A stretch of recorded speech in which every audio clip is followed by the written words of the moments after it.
This is Windmill Tump, and you might be thinking, is that the Windmill Tump, the Windmill Hill in Avebury? And no, you'd be wrong, it isn't. Is there a connection between Windmill Hills and archaeology?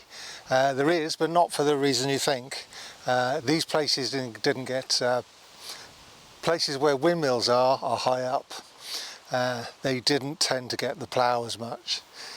Which is why we get to see quite a lot of barrows. Loads of barrows were made at the bottom of hills as much as at the top. Well, I don't know whether it was as much as high up. I suspect not, but there are some very, very important barrows that are down in river valleys. But this is a long barrow, like the ones that we saw in the last video. Very much so. It is like the one to the last barrow. It is on the brow of the hill.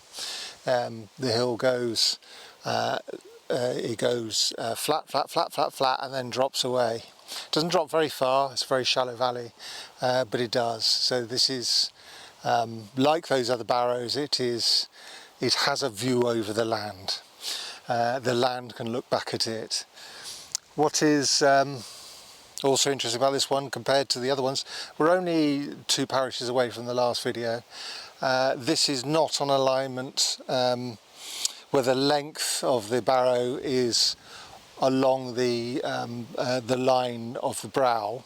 That's not the case. This is facing east. The horns of the barrow, and I'll talk about the horns in a minute, hopefully, if I remember, are heading straight towards the east as far as the LiDAR shows. So it is not, that aspect of its creation is not to do with the hill falling away. Now, the last time a British monarch refused to sign an act of parliament and thus make it law was in 1706. I think it was 1706, it might have been 1705, but nonetheless 300 years ago. Now, you might think me talking about long barrows, which are 5,800 years old, and the British monarchy in the last 300, you might think, well, there's no relationship, but there is, and that's going to be what is, but I'll go into it in a minute. That dry stone wall isn't authentic. It is not old. That is a style that's only been used for sort of 300, 400 years. But what it's doing is acting as a revetment. There is in fact a dry stone wall underneath this bank. It does go around the barrow, acting as a revetment again. So holding the earth in so it doesn't fall onto the ground. That's authentic, but it's buried under. There's been a lot of slippage of earth. Now there's been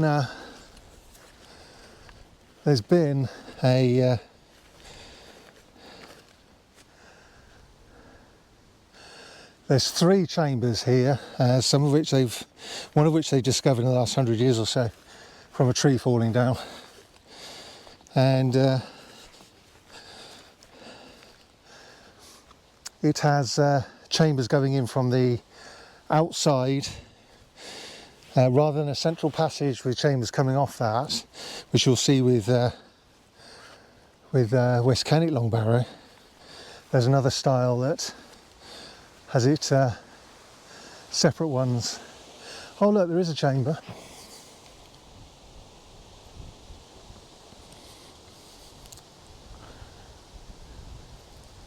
So what I was reading was that it was a horned barrow with basically an oval shape with a bit cut into it, which leaves 2 horns at the end, and with a false entrance with no chamber behind it. But I tell you what, it doesn't look like that to me. So again, observation on the ground is obviously something that you can do. So yes, it does look like that there is. It looks like a chamber. So you'd have a chamber with some of the walls being orthostats, big stones like these stones here, and then filled in with dry stone walling to hold back the earth around it. And then you bury your dead here. And as I've explained about the Hazelton long barrow, there is, we know from DNA evidence, there were rules about which chamber you got buried in. It was to do with it would be your mother's chamber, and you'd be buried in your mother's chamber. And that's absolutely amazing that we can work that out. There's still things that science is delivering for us, give us knowledge about the past. And these are, I don't think, we think there's around about 10 adults buried here, only over a century or so, 2 centuries, and some children as well. And I don't even think that's enough to build something like this, let alone farm 1,000 acres in that period.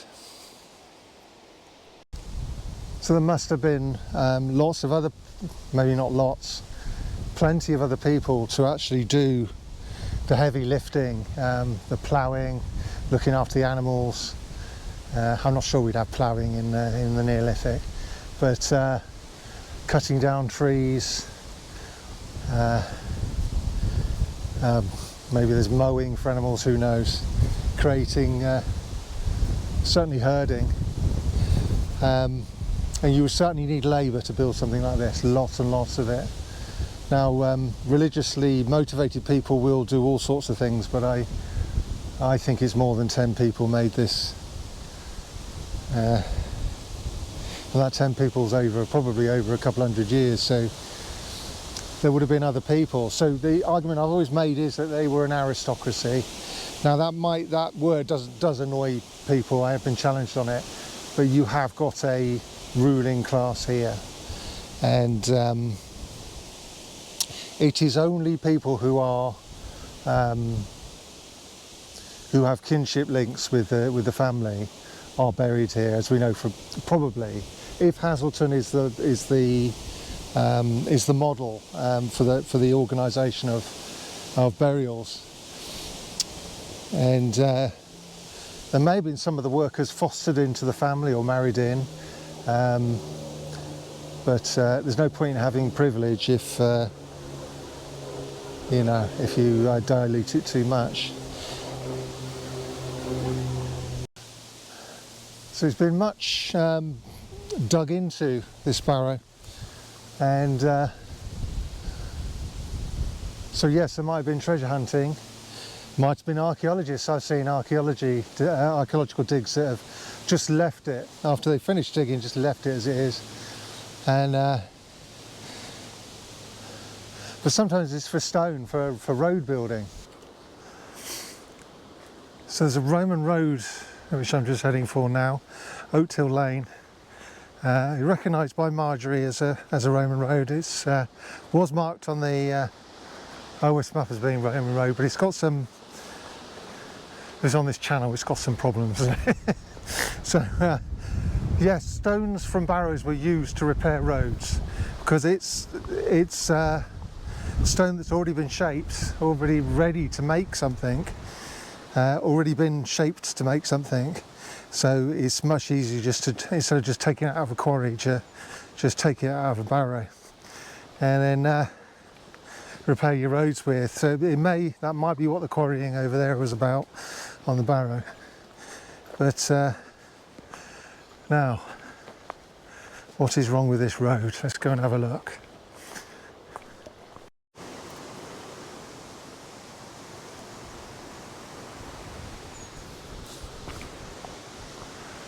Despite what that road looks like, it is not.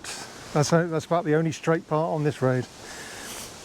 So it's open to argument whether or not it's a Roman road in the first place. But the Romans did.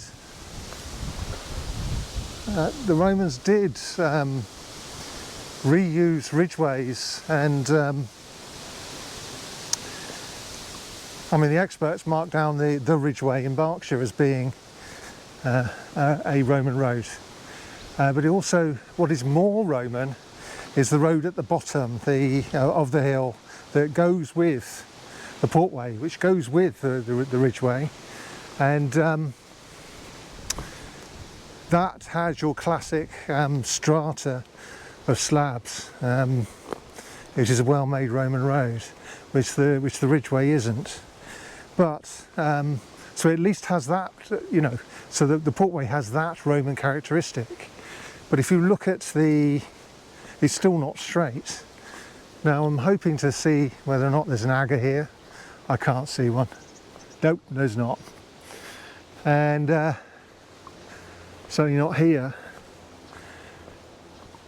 So we can't really talk about it. The only thing that marks it out as a Roman road is, well, there's two things.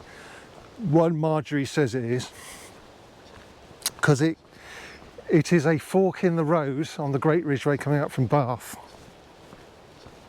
which is a Romanised ridgeway, and it takes a right towards Cirencester, so there should be a Roman road on this route.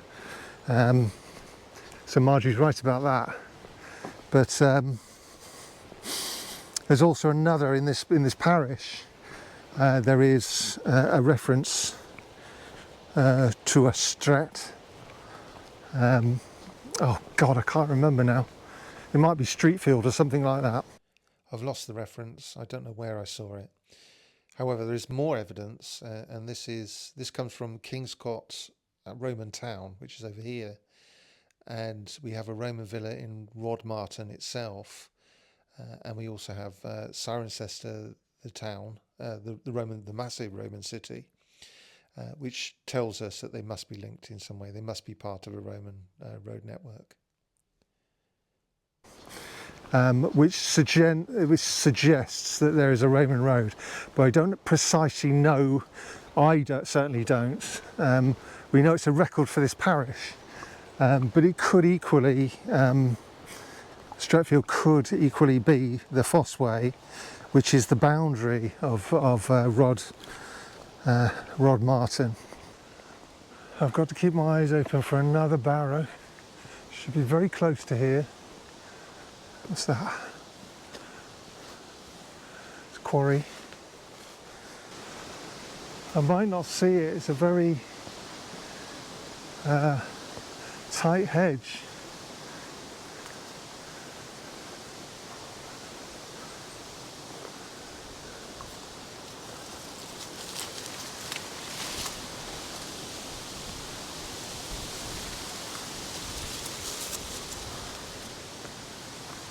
So the Romans used barrows to site their theodolites along.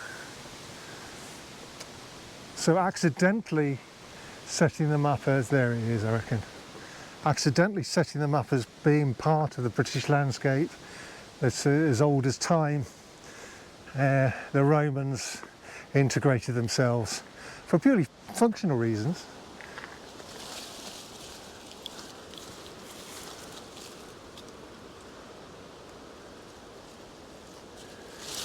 We have to be careful because where you've got quarries, a barrow could just be a heap of stones they've dug out. So,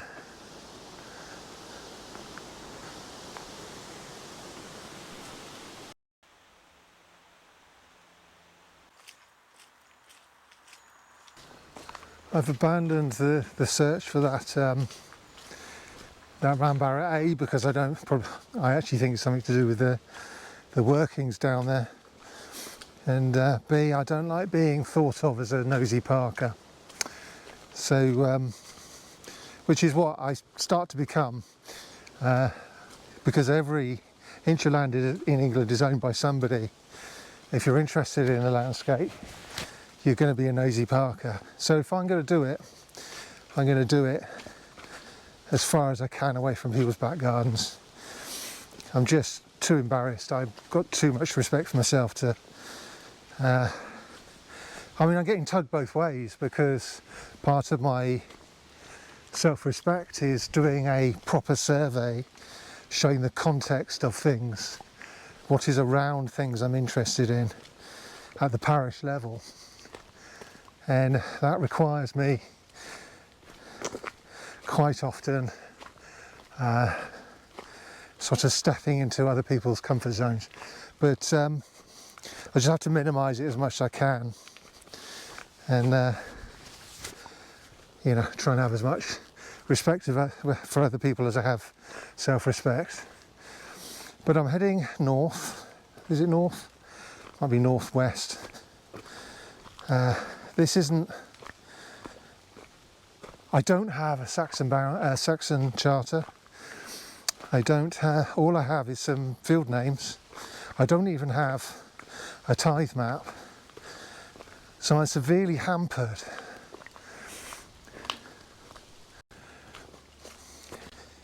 So I've got very little information